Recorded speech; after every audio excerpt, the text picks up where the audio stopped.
지금 미국 교육계에서는 이례적인 움직임이 일어나고 있습니다. 공립학교 간식 운영 방식을 전면 재검토하겠다는 논의가 확산되고 있는데요. 이 모든 사건의 중심에는 캘리포니아 로스앤젤레스의 한 공립초등학교에서 시작됐습니다. 12년간 미국식 간식 시스템을 고수해온 한 급식 책임자.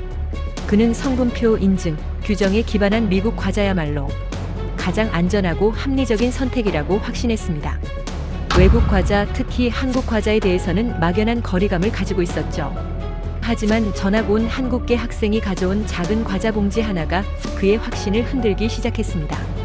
영어 표기도 불완전했고 익숙하지 않았으며 학교 환경에 맞지 않는다고 생각했죠. 그런데 아이들의 선택은 달랐습니다. 일본 과자도 멕시코 과자도 아닌 한국 과자였어요. 사흘 연속, 한 달 연속 똑같은 결과가 반복되었습니다. 무슨 일이 있었던 걸까요? 지금부터 미국 한 공립학교에서 무슨 일이 일어났었는지 이야기를 시작하겠습니다. 시작에 앞서 좋아요, 구독 눌러주시면 영상 제작에 큰 힘이 됩니다. 안녕하세요. 저는 마이클 윌슨입니다. 로스앤젤레스 공립초등학교에서 급식과 간식 운영을 맡은 지 12년째였어요. 영양학 석사 학위를 따고 이 일을 시작했을 때부터 지금까지 저는 늘 같은 원칙을 지켜왔습니다. 아이들이 먹는 모든 것은 관리 가능해야 한다는 것이었죠. 성분표가 명확해야 하고 인증 마크가 있어야 하며 미국 식품의약국 기준을 통과한 제품이어야 한다는 게 제 기준이었습니다. 그건 단순한 규정 준수가 아니었어요. 효율이었습니다. 책임이었죠. 학부모들이 자녀가 학교에서 무엇을 먹는지 추적할 수 있어야 했고, 저는 그 시스템을 유지하는 사람이었습니다. 그래서 저는 학교에서 제공되는 모든 간식을 직접 검토했어요. 포장지를 확인하고 성분 목록을 읽고 알레르기 유발 물질 표기를 체크했습니다. 때로는 학부모들이 직접 찾아와 질문을 던지기도 했죠. 그럴 때마다 저는 자신 있게 답할 수 있었습니다. 미국 공립학교 시스템은 완벽하진 않았지만 충분히 합리적이었어요. 예산이 빠듯한 건 사실이었지만 그 안에서도 우리는 최선을 다하고 있었습니다. 가공 스낵 위주라는 비판도 있었지만 적어도 그 스낵들은 모두 검증된 것들이었죠. 포장 뒷면에는 영어로 된 성분표가 있었고 제조사 연락처가 있었으며 언제든 추적 가능한 시스템 안에 있었습니다. 외국 과자에 대해 특별히 편견이 있었던 건 아니에요. 다만 학교라는 공간은 달랐습니다. 여기서는 관리 효율이 가장 중요했죠.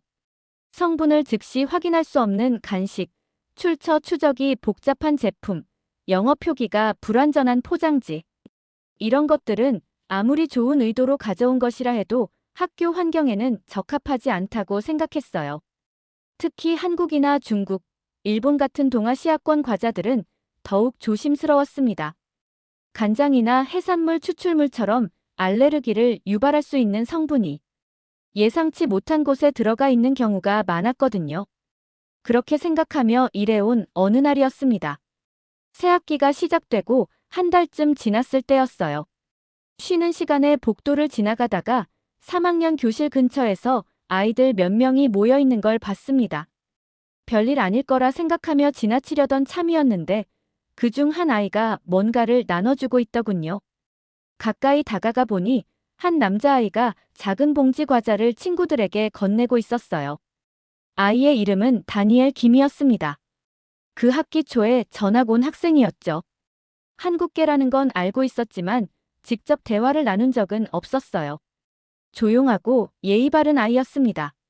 문제를 일으킨 적도 없었고요.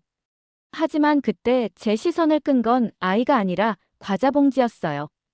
파란색과 노란색이 섞인 포장지였는데 글자가 전부 한글로 되어 있었습니다. 영어 표기는 어디에도 보이지 않았죠. 성분표도 제조사 정보도 알레르기 경고문도 영어로는 없었어요. 그냥 한글로만 빼곡하게 적혀 있을 뿐이었습니다. 순간 머릿속이 복잡해졌어요. 이건 명백히 제가 관리해야 할 범주에 속하는 상황이었습니다. 개인 간식 반입 자체는 금지되지 않았지만 성분을 즉시 확인할 수 없는 식품은 다른 문제였죠. 만약 알레르기 반응이라도 일어나면 누가 책임을 지나요? 학부모가 항의하면 뭐라고 설명할 건가요? 하지만 그 자리에서 바로 제재를 가하진 않았어요. 아이들은 즐겁게 과자를 먹고 있었고, 다니엘 김도 친구들과 웃으며 이야기하고 있었습니다. 그 순간을 망치고 싶진 않았죠. 대신 저는 조용히 그 장면을 지켜봤습니다. 아이들이 과자를 먹는 모습을, 포장지를 주고받는 모습을, 아무 문제 없이 웃고 떠드는 모습을요. 그날 오후, 저는 3학년 담임인 사라 밀러를 찾아갔습니다. 사라는 15년 경력의 베테랑 교사였어요. 차분하고 합리적인 사람이었죠. 사라에게 오늘 본 상황을 설명했습니다. 한국 과자 이야기를, 영어 표기가 없던 이야기를, 제가 느낀 우려를요. 사라는 잠시 생각하더니 이렇게 말했어요. 다니엘 어머니가 며칠 전에 상담 오셨을 때 그 과자 얘기를 하셨어요. 한국에서 직접 가져온 게 아니라 이곳 한인마트에서 산 거래요. 정식 수입 제품이고 성분 검사도 다 통과했다고 하시더라고요. 저는 고개를 끄덕였지만 속으로는 여전히 석연치 않았어요. 수입 절차를 거쳤다는 건 알겠는데 그렇다고 해서 학교에서 자유롭게 돌려 먹어도 되는 건가요? 영어 표기가 불완전하면 다른 학부모들은 어떻게 확인하죠? 만약 누군가 문제를 제기하면요. 그래도 학교 환경에서는 좀 더 명확한 제품을 권장해야 하지 않을까요? 제가 조심스럽게 말하자 사라는 잠시 저를 바라보더니 말했습니다. 마이클, 그 마음은 이해해요. 하지만 다니엘이 규정을 어긴 건 아니잖아요. 개인 간식은 허용되어 있고 그 과자도 불법 제품이 아니에요. 맞는 말이었어요. 규정상으로는 문제가 없었습니다. 하지만 뭔가 찝찝한 기분은 지울 수 없었죠. 저는 그냥 알겠습니다라고만 답하고 자리를 떴어요. 며칠 뒤 학부모 중 한 명인 에밀리 로드리게스가 사무실로 찾아왔습니다. 에밀리는 학부모회에서도 활동하는 적극적인 분이었어요. 자녀 교육에 관심이 많았고 급식이나 간식 관련해서 종종 질문을 던지곤 했습니다. 마이클, 요즘 아이들 사이에서 한국 과자가 인기라던데 혹시 알고 계세요? 에밀리가 물었을 때 저는 약간 놀랐어요. 벌써 소문이 퍼진 건가 싶었죠. 네, 알고 있습니다. 다니엘 김이 가져온 거 말씀하시는 거죠? 맞아요. 우리 애가 그 과자 얘기를 하길래 궁금해서 찾아봤거든요.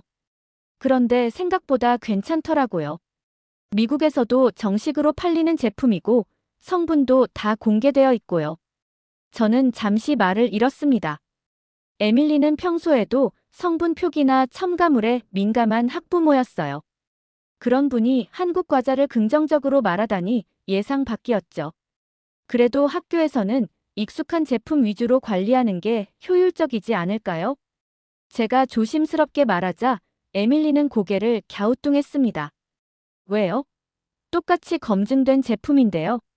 오히려 성분 보니까 우리가 주는 스낵보다 첨가물이 적던데요. 그 말에 저는 할 말을 잃었어요.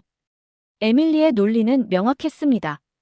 같은 기준을 통과한 제품이라면 출신 국가가 중요한 게 아니라는 거였죠. 저는 네, 그렇긴 하죠라고만 답했습니다. 그날 밤 집에 돌아와서도 그 대화가 머릿속을 떠나지 않았어요.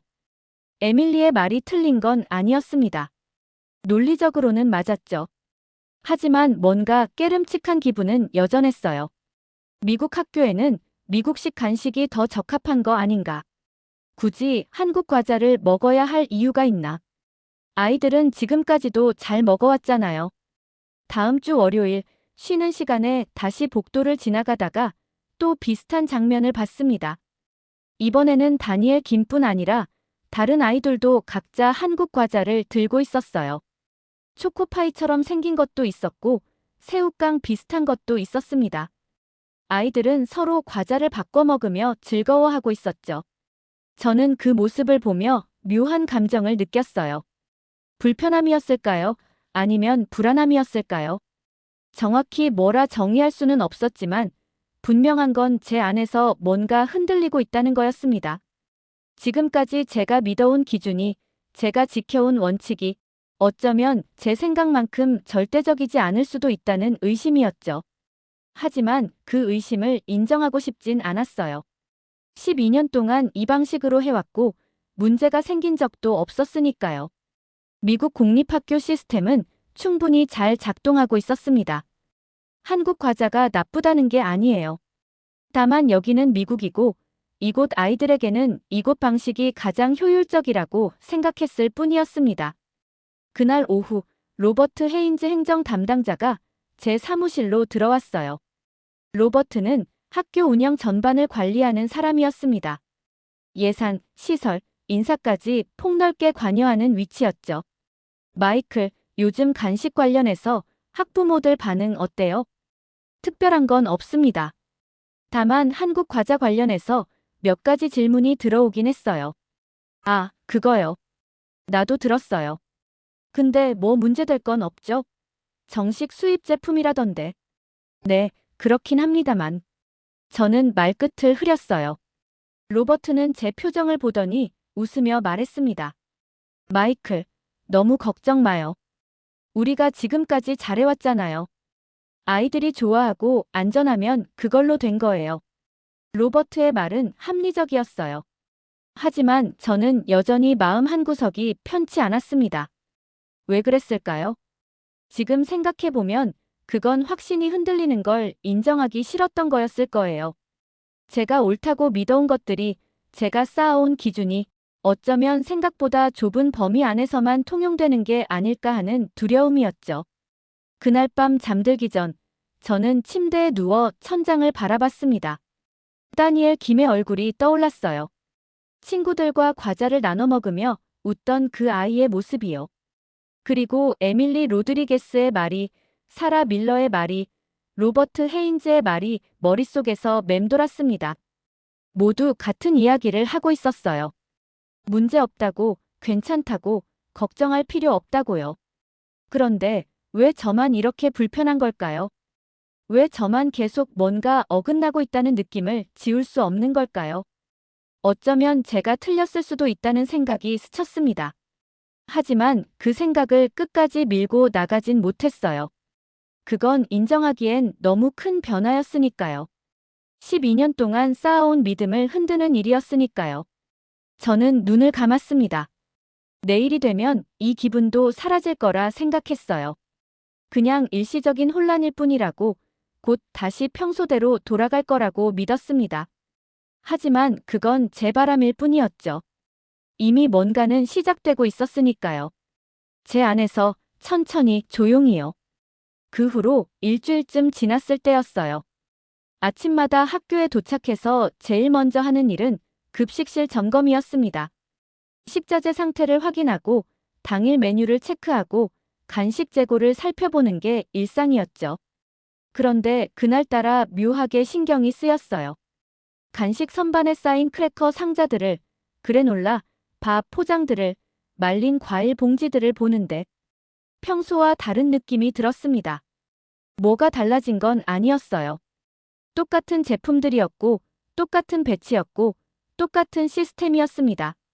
하지만 제 시선이 달라져 있었던 거겠죠. 이 간식들이 정말 최선일까 하는 생각이 자꾸 스쳤어요. 그럴 때마다 고개를 저었습니다. 무슨 생각을 하는 거냐고, 이건 검증된 방식이라고 스스로에게 말했죠. 쉬는 시간이 되면 복도를 지나다니는 게 습관이었어요. 아이들 안전도 확인하고 혹시 문제가 생기는 건 없는지 살펴보는 거였습니다. 그런데 요즘은 그 시간이 조금 불편했어요. 3학년 교실 근처를 지날 때마다 다니엘 김과 친구들이 보였거든요. 여전히 한국 과자를 먹고 있었습니다. 처음엔 다니엘 김 혼자였어요. 그런데 이제는 옆에 앉은 아이들도 각자 비슷한 봉지를 들고 있었습니다. 학부모가 사준 건지 직접 산 건지는 몰랐지만 분명 늘어나고 있었어요. 제가 뭐라고 할 수 있는 상황은 아니었습니다. 규정 위반도 아니었고 위험한 것도 아니었으니까요. 그냥 지나쳤죠. 하지만 마음속으론 계속 신경이 쓰였어요. 며칠 뒤 점심시간이었습니다. 사라 밀러가 급식실로 찾아왔어요. 보통은 교무실에서 먹는 사라가 이쪽으로 오는 건 드문 일이었죠. 사라는 제 맞은편에 앉으며 말했습니다. 마이클, 요즘 애들 분위기 좀 이상하지 않아요? 무슨 일 있어요? 딱히 문제가 있는 건 아닌데요. 그냥 느낌이 달라진 것 같아요. 오전 수업 때 집중하는 시간이 예전보다 길어졌달까요? 저는 포크를 멈추고 사라를 봤습니다. 집중 시간이요? 네. 특히 쉬는 시간 이후에요. 보통은 쉬는 시간 지나고 나면 애들이 좀 들뜨잖아요. 그런데 요즘은 다시 앉았을 때 금방 정리가 돼요. 사라는 담담하게 말했어요. 뭔가를 주장하려는 게 아니라 그냥 관찰한 걸 이야기하는 톤이었습니다. 저는 고개를 끄덕였지만 속으로는 불편했어요. 왜 그런 얘기를 하는 건지, 무슨 의도가 있는 건지 의심스러웠죠. 그게 간식 때문이라고 생각하세요? 제가 물었을 때 사라는 잠시 뜸을 들이더니 말했습니다. 잘 모르겠어요. 근데 타이밍이 겹치긴 해요. 한국 과자 먹기 시작한 애들이랑요. 저는 할 말을 잃었어요. 사라가 직접적으로 뭐라 한 건 아니었습니다. 그냥 관찰 결과를 공유한 것뿐이었죠. 하지만 그 말이 제 안에서 뭔가를 건드렸어요. 불편함이었을까요? 아니면 불안함이었을까요? 정확히 모르겠지만 기분이 좋진 않았습니다. 애들이 좋아하는 간식을 먹으면 기분이 좋아지죠. 그게 집중에 영향을 줄 수도 있고요. 제가 그렇게 답하자 사라는 그럴 수도 있겠네요 라고 했어요. 더 이상 그 주제를 파고들진 않았습니다. 하지만 그 대화는 제 머릿속에 남았어요. 점심을 먹는 내내, 그리고 오후 내내요. 다음 주 화요일이었습니다. 에밀리 로드리게스가 사무실로 찾아왔어요. 손에 봉투를 하나 들고 있었습니다. 제 책상 위에 그걸 올려놓으며 에밀리가 말했어요. 마이클, 이거 한번 봐주세요. 봉투 안에는 서류 몇 장이 들어있었어요. 한국 과자 제조사의 성분표였습니다. 영어로 번역된 버전이었죠. 알레르기 유발 물질 목록도 있었고 미국 식품의약국 승인 마크도 찍혀 있었어요. 유통 경로를 설명한 문서도 있었습니다. 한국에서 제조되어 공식 수입업체를 통해 미국으로 들어온 제품이라는 걸 증명하는 자료였죠. 왜 이걸 가져오신 거예요? 마이클이 궁금해할 것 같아서요. 저도 처음엔 걱정됐거든요. 그래서 직접 찾아봤어요. 에밀리는 웃으며 말했습니다. 저는 서류를 한 장씩 넘겨봤어요. 모든 게 명확했습니다. 성분도, 인증도, 절차도요. 미국 기준을 통과한 정식 제품이었어요. 제가 평소에 요구하던 모든 조건을 충족하고 있었습니다. 괜찮죠? 문제 없는 거 맞죠? 에밀리가 물었을 때 저는 네, 괜찮네요 라고 답했어요. 거짓말은 아니었습니다. 실제로 문제가 없었으니까요. 하지만 뭔가 찜찜한 기분은 지울 수 없었어요. 왜 그랬을까요? 제가 원하던 증거가 나왔는데 오히려 더 불편해진 거죠. 에밀리가 돌아가고 나서 저는 책상에 앉아 그 서류들을 다시 봤습니다. 성분표를 읽고 인증 마크를 확인하고 유통 경로를 따라가 봤어요. 다 맞았습니다. 논리적으로, 객관적으로, 제도적으로 다 맞았어요. 그런데 왜 이렇게 마음이 편치 않은 걸까요? 어쩌면 제가 원했던 건 이 과자가 문제 있는 제품이라는 증거였을지도 몰라요. 그래야 제 판단이 옳았다고 확인할 수 있었을 테니까요. 하지만 현실은 반대였습니다. 이 과자는 제가 믿어온 기준을 모두 충족하고 있었어요. 그렇다면 제가 느끼는 이 불편함은 뭔가요? 합리적인 우려인가요? 아니면 그냥 편견인가요? 저는 서류를 서랍에 넣었습니다. 생각하기 싫었어요. 그냥 일상으로 돌아가고 싶었죠. 하지만 그게 쉽지 않았어요. 복도를 지날 때마다, 쉬는 시간마다 아이들이 보였으니까요. 한국 과자를 먹는 아이들이요. 목요일 오후였습니다. 급식실에서 간식 재고를 정리하고 있는데 사라 밀러가 다시 찾아왔어요. 이번엔 표정이 조금 달랐습니다. 뭔가 조심스러워 보였죠. 마이클, 오늘 잔반 양 좀 이상하지 않았어요? 잔반이요? 네. 평소보다 많이 줄었어요. 특히 오전 간식이요. 저는 잠시 멈췄습니다. 사라의 말이 맞았어요. 오늘 아침 간식으로 나간 그래놀라 바 중 꽤 많은 양이 그대로 돌아왔었거든요. 평소엔 거의 다 먹고 오는데 오늘은 절반 정도가 남아 있었습니다. 애들이 배가 안 고팠나 봐요. 제가 그렇게 답하자 사라는 고개를 가볍게 저었어요. 그게 아니라 다른 걸 먹은 것 같아요. 쉬는 시간에 개인 간식 먹은 애들이 많았거든요. 한국 과자 얘기였습니다. 사라는 직접적으로 말하진 않았지만 저는 알 수 있었어요. 아이들이 한국 과자를 먹어서 학교 간식을 덜 먹었다는 거였죠. 사라는 그냥 사실을 전달했을 뿐이었지만 제겐 그게 비난처럼 들렸어요. 개인 간식은 원래 허용되는 거잖아요. 맞아요. 그냥 알려드리는 거예요. 사라는 담담하게 말하고 나갔습니다. 저는 혼자 남아 간식 상자들을 바라봤어요. 그래놀라바, 크래커, 말린 과일. 다 그대로였습니다. 아무것도 변하지 않았어요. 그런데 왜 이렇게 초라해 보이는 걸까요? 금요일 아침이었습니다. 로버트 헤인즈가 복도에서 저를 불렀어요.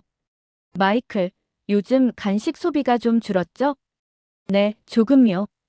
왜 그런 것 같아요? 저는 대답하지 못했어요. 왜냐고 물으면 뭐라 해야 하나요? 한국 과자 때문이라고 말해야 하나요? 아니면 아이들 취향이 바뀐 거라고 둘러대야 하나요? 저는 그냥 계절 탓인 것 같아요라고 얼버무렸습니다. 로버트는 고개를 끄덕였지만 확신하는 표정은 아니었어요. 제 대답이 설득력 없다는 걸 알고 있는 눈빛이었죠. 하지만 더 묻진 않았습니다. 그냥 그렇군요라고 하고 지나갔어요. 그날 오후, 저는 급식실에 혼자 앉아 있었습니다. 창밖을 보니 운동장에서 아이들이 뛰어놀고 있었어요.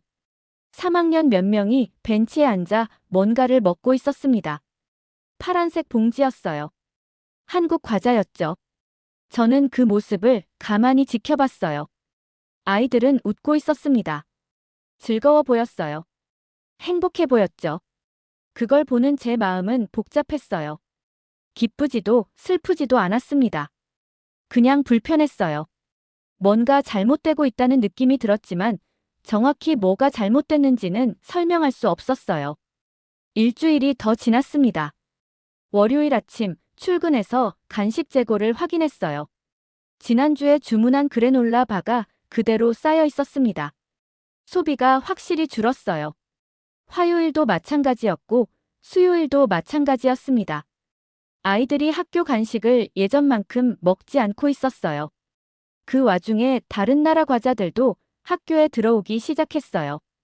일본 과자를 가져온 아이도 있었고 멕시코 과자를 가져온 아이도 있었습니다. 에밀리 로드리게스가 가져온 서류처럼 그 과자들도 모두 정식 수입 제품이었고 미국 기준을 통과한 것들이었어요. 성분표도 있었고 인증도 있었죠. 하지만 이상한 건 아이들 반응이었습니다. 일본 과자나 멕시코 과자를 먹은 아이들은 그냥 먹었어요.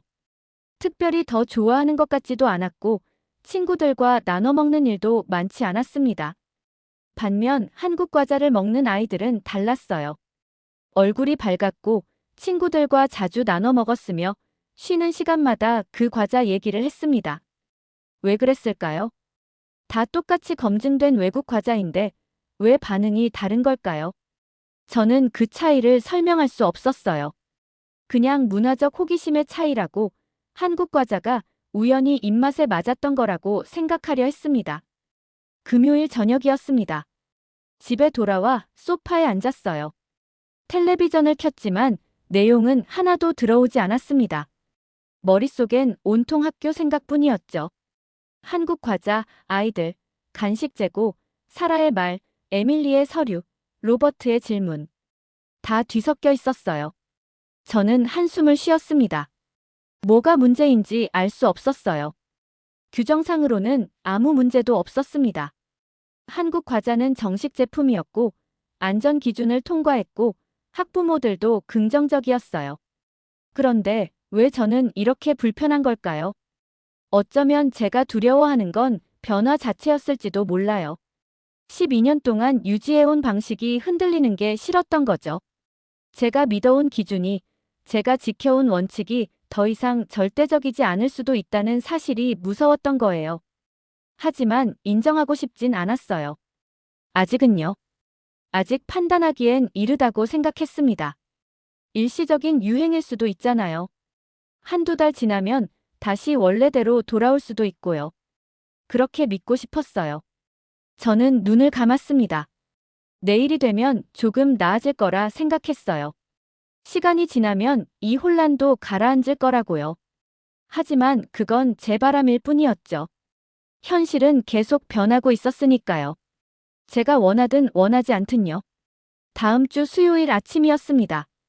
출근해서 급식실로 들어갔을 때 테이블 위에 상자 하나가 놓여 있었어요. 누가 놓고 간 건지 몰랐습니다. 상자를 열어보니 과자 봉지들이 들어 있었어요. 일본 과자였습니다. 학부모가 기부한 거였죠. 그 옆에는 지난주에 남은 그래놀라 바 상자가 있었고 크래커 봉지들도 쌓여 있었습니다. 그리고 창가 쪽에는 에밀리 로드리게스가 며칠 전에 가져다 준 한국 과자 몇 봉지가 놓여 있었어요. 제가 의도한 건 아니었지만 여러 종류의 간식이 한 공간에 모여 있었습니다. 저는 잠시 그 풍경을 바라봤어요. 그래놀라바, 일본 과자, 한국 과자. 다 정식으로 수입된 제품들이었고 미국 기준을 통과한 것들이었습니다. 규정상으로는 아무 문제가 없었죠. 하지만 뭔가 어색했어요. 제가 익숙하게 관리해온 풍경이 아니었으니까요. 오전 10시가 되었습니다. 3학년 간식 시간이었어요. 저는 그날 직접 교실로 가기로 했습니다. 평소엔 교사들이 가져가는데 그날은 제가 직접 보고 싶었어요. 왜 그랬는지는 모르겠습니다. 그냥 그래야 할 것 같았죠. 교실에 들어갔을 때 아이들은 자리에 앉아 있었어요. 저는 테이블 위에 세 종류의 간식을 나란히 놓았습니다. 그래놀라바, 일본 과자, 한국 과자. 아이들에게 말했어요. 오늘은 선택할 수 있어요. 원하는 걸 가져가세요. 아이들은 일어나 앞으로 나왔습니다. 저는 뒤에 서서 지켜봤어요. 첫 번째 아이가 한국 과자를 집었습니다. 두 번째 아이도 한국 과자였어요.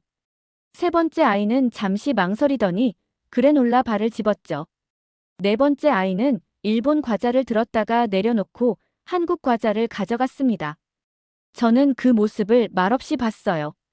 다섯 번째, 여섯 번째, 일곱 번째. 대부분의 아이들이 한국 과자를 선택했습니다.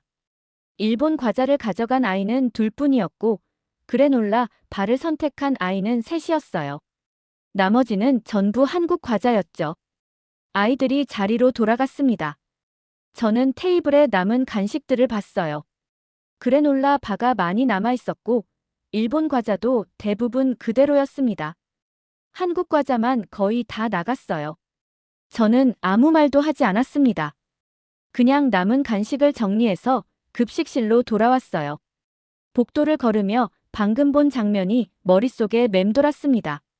아이들이 선택하는 모습, 손을 뻗는 순간, 망설이다가 결정하는 순간. 다 선명하게 기억났어요. 급식실로 돌아와 의자에 앉았습니다. 창밖을 봤어요. 운동장이 보였습니다. 아무도 없었죠. 저는 그 빈 공간을 한참 바라봤어요. 점심시간이 되었을 때 사라 밀러가 들어왔습니다. 사라는 평소처럼 제 맞은편에 앉았어요. 잠시 침묵이 흘렀습니다. 사라가 먼저 말했어요.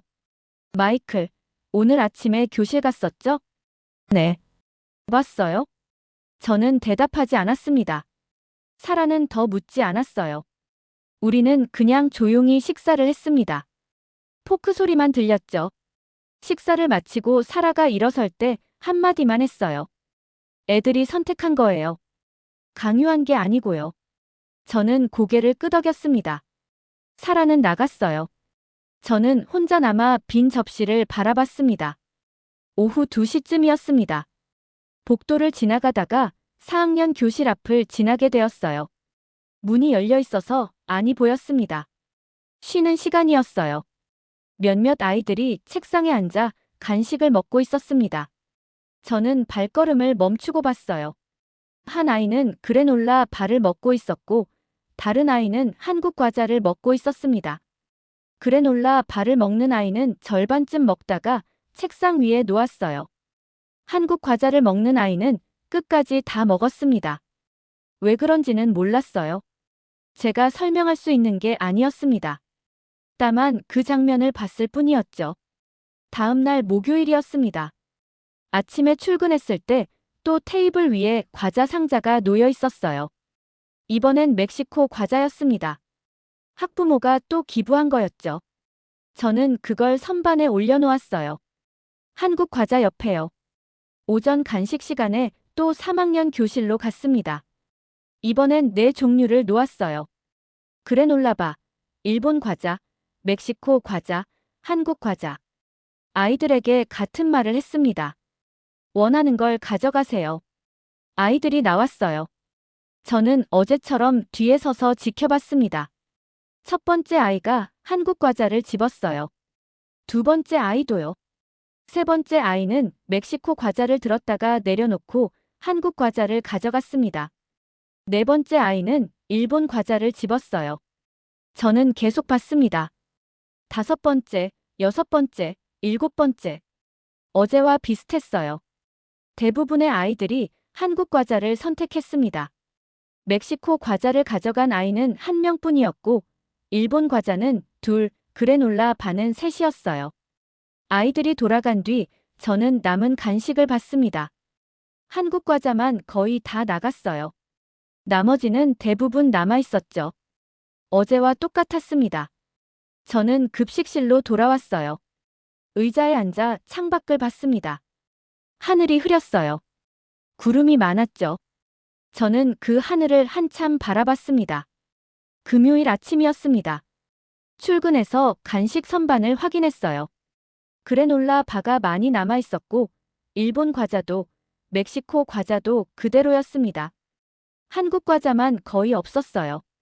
로버트 헤인즈가 급식실로 들어왔습니다. 선반을 보더니 물었어요. 한국 과자 인기가 많네요. 저는 대답하지 않았습니다. 로버트는 잠시 저를 보더니 말했어요. 추가 주문 필요하면 말해요. 네. 그게 전부였습니다. 로버트는 나갔어요. 저는 혼자 남아 선반을 봤습니다. 점심시간에 혼자 앉아 있었어요. 사라 밀러도 오지 않았고, 에밀리 로드리게스도 오지 않았습니다. 조용했어요. 저는 식사를 하지 않았습니다. 그냥 창밖만 봤죠. 운동장에 아이들이 있었어요. 몇몇은 뛰어놀고 몇몇은 벤치에 앉아 있었습니다. 벤치에 앉은 아이들이 뭔가를 먹고 있었어요. 파란 봉지였습니다. 한국 과자였죠. 저는 그 모습을 봤어요. 아이들은 웃고 있었습니다. 나눠 먹고 이야기하고 즐거워하고 있었어요. 저는 그냥 봤을 뿐이었습니다. 오후가 되었을 때 사라 밀러가 복도에서 저를 불렀어요. 마이클, 잠깐 얘기할 수 있어요? 지금은 좀. 괜찮아요. 나중에 해요. 사라는 그렇게 말하고 갔습니다. 저는 복도에 혼자 서 있었어요. 아무도 없었습니다. 조용했죠. 그날 저녁 퇴근하며 급식실을 나왔습니다. 뒤돌아서 선반을 봤어요. 그래놀라바, 일본 과자, 멕시코 과자, 한국 과자. 다 거기 있었습니다. 하지만 양이 달랐어요. 한국 과자만 적었죠. 집에 돌아와 소파에 앉았습니다. 텔레비전을 켜지 않았어요. 그냥 어둠 속에 앉아 있었습니다. 아무 생각도 하지 않으려 했어요. 하지만 장면들이 떠올랐습니다. 수요일 아침의 교실. 아이들이 선택하는 모습. 손을 뻗는 순간. 망설이다가 결정하는 순간. 목요일도 똑같았어요. 금요일 운동장의 아이들. 파란 봉지. 웃는 얼굴. 왜 그랬을까요? 왜 한국 과자만 선택했을까요? 일본 과자도, 멕시코 과자도 똑같이 외국 과자인데요. 똑같이 정식 제품인데요. 왜 반응이 달랐을까요? 저는 알 수 없었어요. 설명할 수 없었습니다. 다만 본 것만 확실했죠. 아이들이 선택한 것. 그게 반복된 것. 사흘 연속으로요. 다음 주 월요일 아침이었습니다. 출근해서 사무실로 갔어요. 책상 위에 메모가 놓여 있었습니다. 로버트 헤인즈가 쓴 거였어요.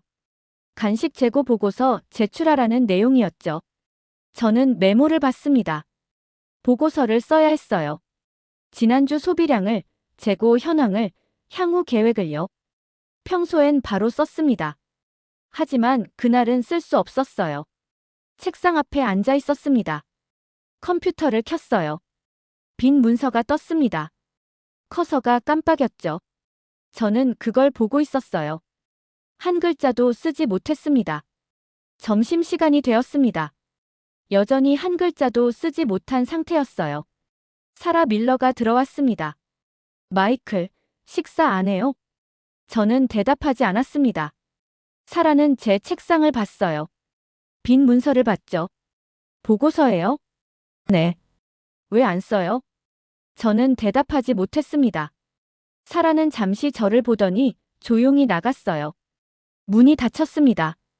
저는 혼자 남았어요. 오후가 되었습니다. 여전히 보고서는 비어 있었어요. 로버트 헤인즈가 들어왔습니다. 마이클, 보고서는요? 조금만 기다려주세요.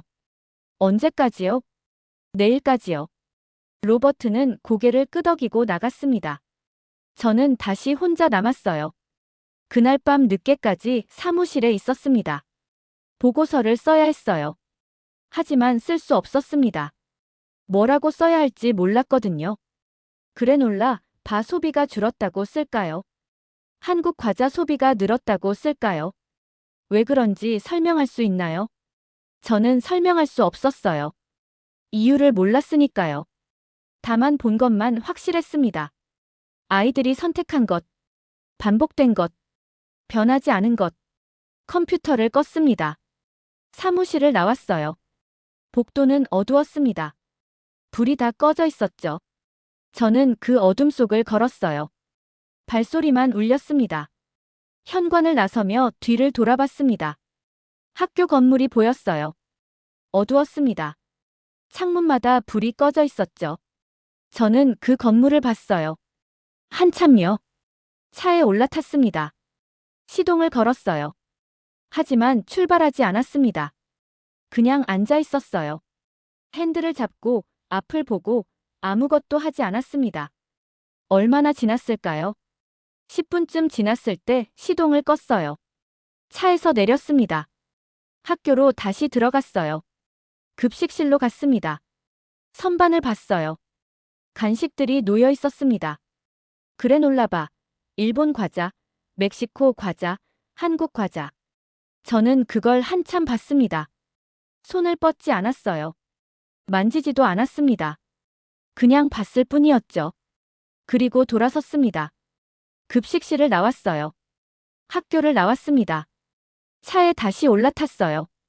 이번엔 출발했습니다. 집에 도착했을 때 자정이 넘어 있었어요. 현관문을 열고 들어갔습니다. 불을 켜지 않았어요. 어둠 속에서 소파에 앉았습니다. 아무 생각도 하지 않으려 했어요. 하지만 생각이 멈추지 않았습니다. 수요일, 목요일, 금요일. 아이들이 선택하는 모습. 반복되는 장면. 설명할 수 없는 결과. 저는 눈을 감았습니다. 하지만 어둠 속에서도 장면들이 보였어요. 선명하게요. 지워지지 않았습니다. 다음 날 화요일 아침이었습니다. 출근해서 사무실로 갔어요. 책상 위에 어젯밤 작성하지 못한 보고서 파일이 그대로 열려 있었습니다. 빈 화면이었죠. 저는 의자에 앉아 그 화면을 봤어요. 더 이상 미룰 수 없다는 걸 알았습니다. 키보드에 손을 올렸어요. 지난 한 달간의 재고 현황을 적었습니다. 그래놀라 바 재고율, 일본 과자 소진율, 멕시코 과자 소진율, 한국 과자 소진율. 숫자만 적었어요. 해석은 넣지 않았습니다. 사실만 나열했죠. 보고서를 완성하고 로버트 헤인즈에게 이메일을 보냈습니다. 1시간쯤 지나서 로버트가 사무실로 찾아왔어요. 마이클, 보고서 봤어요. 네. 이거 심각한데요. 그래놀라 바 재고가 이렇게 쌓이면 폐기해야 해요. 저는 고개를 끄덕였습니다. 로버트는 보고서를 다시 보더니 물었어요. 어떻게 할 건가요? 저는 잠시 망설였습니다. 하지만 말해야 했어요. 간식 운영 방식을 조정해야 할 것 같습니다. 어떻게요? 아이들이 실제로 먹는 걸 기준으로 배치하는 거예요. 잔반이 적고 소진율이 높고 배포 이후 수업에 영향을 주지 않는 간식을요. 로버트는 보고서를 다시 봤습니다. 숫자들을 확인했어요. 그리고 고개를 끄덕였습니다. 합리적이네요. 구체적으로 어떻게 할 건데요? 한국 과자를 우선 배치하면 어떨까 합니다. 미국 과자나 다른 나라 과자도 유지하되 주 간식은 한국 과자로 하는 거죠. 로버트는 잠시 생각했어요. 그리고 물었습니다. 학부모 반응은 어떨 것 같아요? 에밀리 로드리게스를 통해 확인해 봤는데 긍정적이었어요. 성분도 문제없고 아이들도 좋아하니까요. 알겠어요. 한 달 시범 운영으로 시작하죠. 그동안 반응 보고 정식으로 결정하면 돼요. 대화는 거기서 끝났습니다. 로버트는 나갔어요. 저는 혼자 남아 창밖을 봤습니다. 다음 주 월요일부터 시범 운영이 시작되었습니다. 3학년부터 5학년까지 전체 학년이었어요. 오전 간식으로 한국 과자를 배포했습니다. 그래놀라 바나 다른 과자도 있었지만 주로 제공되는 건 한국 과자였죠. 첫날 아침이었습니다. 저는 복도에 서서 지켜봤어요. 3학년 교실에서 간식이 배포되고 있었습니다. 아이들은 한국 과자를 받았어요. 망설이지 않았습니다. 그냥 받아서 먹었죠. 쉬는 시간이 끝나고 수업이 시작되었습니다. 저는 교실 밖에서 봤어요. 아이들은 자리에 앉았습니다. 금방 정리되었어요. 교사가 수업을 시작했고 아이들은 집중했습니다. 점심시간에 잔반을 확인했어요. 거의 없었습니다. 아이들이 다 먹고 왔던 거죠. 저는 그 결과를 기록했습니다. 해석은 넣지 않았어요. 사실만 적었습니다. 화요일도 똑같았습니다. 수요일도 마찬가지였어요. 아이들은 한국 과자를 받았고 다 먹었고 수업에 집중했습니다. 반복되는 장면이었죠. 목요일 오후에 사라 밀러가 찾아왔습니다. 마이클, 요즘 애들 정말 안정적이에요. 저는 대답하지 않았어요. 사라는 계속 말했습니다. 오전 수업이 예전보다 훨씬 수월해요. 쉬는 시간 끝나고 바로 집중하거든요. 그렇군요. 제가 짧게 답하자 사라는 웃었어요. 더 이상 말하지 않고 나갔습니다. 금요일 아침이었습니다. 로버트 헤인즈가 사무실로 왔어요. 마이클, 이번 주 잔반 보고받았어요. 네. 확실히 줄었네요. 이대로 계속 가도 될 것 같은데요? 저는 고개를 끄덕였습니다. 로버트는 보고서를 책상에 놓고 나갔어요. 저는 그 보고서를 봤습니다. 숫자들이 적혀 있었어요. 잔반율, 소진율, 재고율. 다 명확했습니다. 한 달이 지났습니다. 시범 운영 기간이 끝났죠. 저는 최종 보고서를 작성했어요. 한 달간의 데이터를 정리했습니다. 아이들의 선택 비율, 잔반 변화, 재고 소진율. 모든 걸 숫자로 나타냈어요. 로버트 헤인즈에게 제출했습니다. 로버트는 읽더니 물었어요. 정식으로 전환할 건가요? 그게 합리적일 것 같습니다. 미국 과자는요? 계속 유지합니다. 다만 주 간식은 한국 과자로 하는 거죠. 아이들이 선택할 수 있도록 옵션은 남겨두되 우선 배치는 한국 과자로요. 로버트는 고개를 끄덕였어요. 알겠어요. 그렇게 진행하죠. 그렇게 결정이 났습니다. 한국 과자는 이제 학교 주 간식이 되었어요. 특별한 게 아니라 일상이 된 거였습니다. 며칠 뒤 에밀리 로드리게스를 만났습니다. 에밀리는 기뻐했어요. 마이클, 정말 잘하셨어요. 저는 웃었습니다. 잘했는지는 모르겠다고 말하고 싶었지만 그러지 않았어요. 그냥 아이들이 잘 먹으니까요라고 답했습니다. 다음 주 월요일 아침이었습니다. 출근해서 급식실로 갔어요. 간식 선반을 봤습니다. 한국 과자가 가장 앞에 놓여 있었어요. 그 옆에 그래놀라 바가 있었고 일본 과자도 있었습니다. 다 제자리에 있었죠. 오전 10시가 되었습니다. 간식 시간이었어요. 저는 교실로 가지 않았습니다. 이제 교사들이 알아서 했거든요. 급식실에 앉아 창밖을 봤어요. 운동장이 보였습니다. 아무도 없었죠. 쉬는 시간이 되었을 때 복도를 지나갔습니다. 아이들이 간식을 먹고 있었어요. 한국 과자를 들고 친구들과 이야기하고 있었습니다. 웃고 있었죠. 저는 그 모습을 보며 걸음을 멈추지 않았습니다. 그냥 지나갔어요. 이젠 일상이었으니까요. 당연한 풍경이었죠. 점심시간이 되었습니다. 사라 밀러가 급식실로 들어왔어요. 제 맞은편에 앉으며 말했습니다. 마이클, 오늘도 애들 잘 먹었어요. 그래요? 네. 잔반 거의 없었어요. 저는 고개를 끄덕였습니다. 뭐라 답해야 할지 몰랐어요. 사라는 웃으며 식사를 시작했습니다. 저도 포크를 들었어요. 오후가 되었을 때 복도를 걸었습니다. 교실마다 수업이 진행되고 있었어요. 3학년, 4학년, 5학년. 아이들은 조용히 앉아 있었습니다. 집중하고 있었죠. 저는 그 모습을 보며 지나갔어요. 특별히 멈추지 않았습니다. 평소와 똑같았으니까요. 그날 저녁 퇴근하며 급식실을 나왔습니다. 뒤돌아서 선반을 봤어요.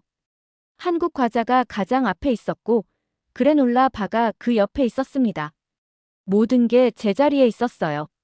집에 돌아왔습니다. 소파에 앉아 텔레비전을 켰어요. 뉴스가 나왔습니다. 저는 보지 않았어요. 그냥 소리만 들렸죠. 며칠 전 제가 내린 결정이 떠올랐습니다. 한국 과자를 주 간식으로 정한 것. 그게 옳은 결정이었을까요? 저는 여전히 확신할 수 없었어요. 다만 한 가지는 분명했습니다. 지금 이 학교에는 그게 가장 맞는 선택이라는 거였죠. 제가 지키려 했던 건 뭐였을까요? 미국 과자였을까요?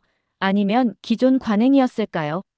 지금 생각해보면 둘 다 아니었던 것 같아요. 제가 지키려 했던 건 학교의 일상이었습니다. 아이들이 안정적으로 먹고 수업에 집중하고 하루가 평범하게 흘러가는 것. 그게 제 역할이었죠. 그 결과 한국 과자가 주 간식이 되었지만 그건 성공이나 승리가 아니었어요. 단지 현재 이 학교에 가장 맞는 방식이 그렇게 정리되었을 뿐이었습니다. 다음 날 아침 출근했습니다. 급식실로 들어가 선반을 확인했어요. 재고가 적당했습니다. 주문량도 조정되어 있었죠. 모든 게 제자리에 있었어요. 오전 10시가 되었습니다. 간식 시간이었어요. 저는 교실로 가지 않았습니다. 급식실에 앉아 서류를 정리했죠. 창밖에서 아이들 소리가 들렸어요. 웃는 소리, 떠드는 소리, 평범한 소리들이었습니다. 쉬는 시간이 끝나고 복도가 조용해졌습니다. 수업이 시작된 거였죠. 저는 그 고요함 속에서 일을 계속했어요. 다음 주 메뉴를 확인하고 재고를 점검하고 주문서를 작성했습니다. 점심시간이 되었습니다. 사라 밀러와 에밀리 로드리게스가 함께 들어왔어요. 세 명이 함께 앉아 식사를 했습니다. 대화는 많지 않았어요. 그냥 조용히 먹었죠. 에밀리가 물었습니다. 마이클, 요즘 일은 어때요? 괜찮아요. 별일 없어요. 다행이네요. 별일 없다는 게 좋았어요. 평범하다는 게 안정적이었습니다. 저는 그게 감사했죠. 오후가 되었을 때 로버트 헤인즈가 찾아왔습니다. 다음 달 예산 얘기를 했어요. 간식 항목도 포함되어 있었습니다. 저는 서류를 확인했어요. 문제 없었습니다. 이대로 진행할게요.